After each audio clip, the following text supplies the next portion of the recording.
hello. He's looking at me like, what are you doing? Bumping up my tyres, bro.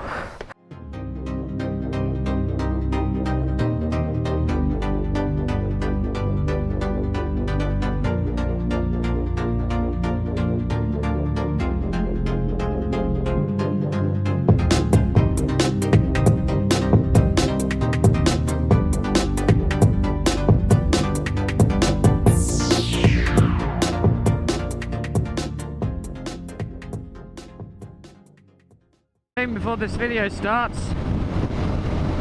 I am going to be live streaming this weekend. You know, it'll be on YouTube, be on the channel, and you'll be fine, don't worry. I will be live streaming with some other motor vloggers this Saturday at 6 PM. So don't be late. Once again, I'm showing you that I can't be bothered to lock it up, because I'm a good boy. Probably should lock it up, because seeing as how someone from Stansted, one of my subs, got in contact with me and showed me where I live and where I go to work. I was like, yay, thanks for that. Should probably lock my stuff up a bit now, seeing as you guys can sort of find where I live. This is numero 2 of answering your questions. I don't know why I went French on the questions. There's a YouTube channel called ClockworthSkateTeam. I can't English today. It's because I haven't had breakfast. Most important meal of the day. There's a YouTube channel called ClockworthSkateTeam. 10-15 miles in that direction, something like that. But he's actually made a separate channel for motovlogging now. Literally started the other day. He's only got like 4 subs. Literally started it like, I think 2 days ago. He's already put out a couple of vids. So his channel link will be in the description below. Oh, the bus has gone the way I'm gonna go. Yeah, so his channel link will be in the description below. If you want to go sub him, do it. And it's starting to rain. Oh, you do this to me. Means I'm answering question numero 2. And the question is from Miss Payge Waitt, I think that's how your surname. She has asked, what are my thoughts on Chinese motorcycles? Can't say anything I can say from, say, experience, because I haven't owned like a Chinese. Well, actually, I had a Lifan Ped for about a year and a half. I don't know where Lifan's from. I reckon they're Chinese. I have a feeling they're Chinese. I reckon they're alright, because I reckon they're getting better. In a way that they're good, like, they have big positives and big negatives. Now, the massive positive here, obviously, is going to be the price. Now, the price of them, they are so cheap. Like, this thing, when I got it, was about 4 grand.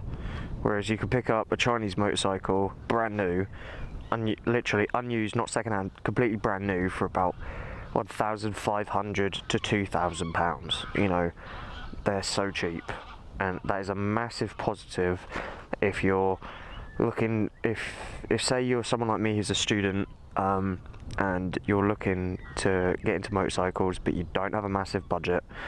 Chinese motorbikes with that price range are, you know, a definite thing to consider here. The big positives of the price comes big negatives. Now then, obviously big negatives of that, because it's cheap, it's then cheap. Now what I mean by that is, because it's cheap in buying it, all the parts that are made are then extremely cheap, because business is business no matter what. You make something in cheap, you sell it on higher to make a profit. Now, if they're selling it on for 1,500 to be making a profit, that bike was only made for about 500, 600 pounds at best. So they're making 900 pounds to almost £1,000 on profit. Then obviously with the bike being cheap comes the disadvantage of things breaking, and it could potentially be unreliable by getting a cheaper one but then having to buy more parts in because things break more often. That's the thing. But That's what old Chinese bikes were like. Now, new ones that are coming in, they're actually really good. Like, yes, things may break. Things could break on this. You know, this is a Honda.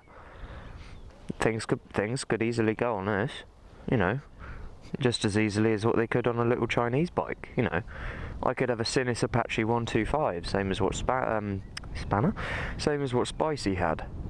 You know, but I'm sure that would have been just as good as this, and you know, on this road, you know, it'd be better. They're getting there, you know. Chinese bikes, they are getting there. And the thing is though, if things do break with this, say if someone was to break on this, I'd be paying far more than what someone would be paying for probably the exact same part, but on a Chinese bike, because if something breaks, it'll most likely be like an aftermarket piece that will go back on. So it'll be a cheap bike, cheap to run, cheap to fix. So yeah, I mean, like I said, I don't know what my ped was, but without checking, you know, I can't then say from personal experience. If you don't have a big budget and you can't afford the massive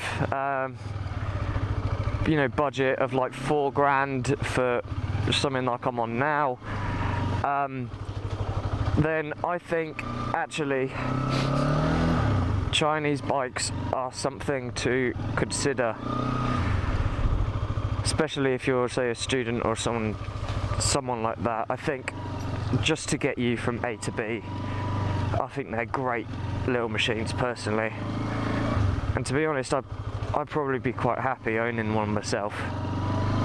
In all honesty, I'd probably be quite happy owning one myself.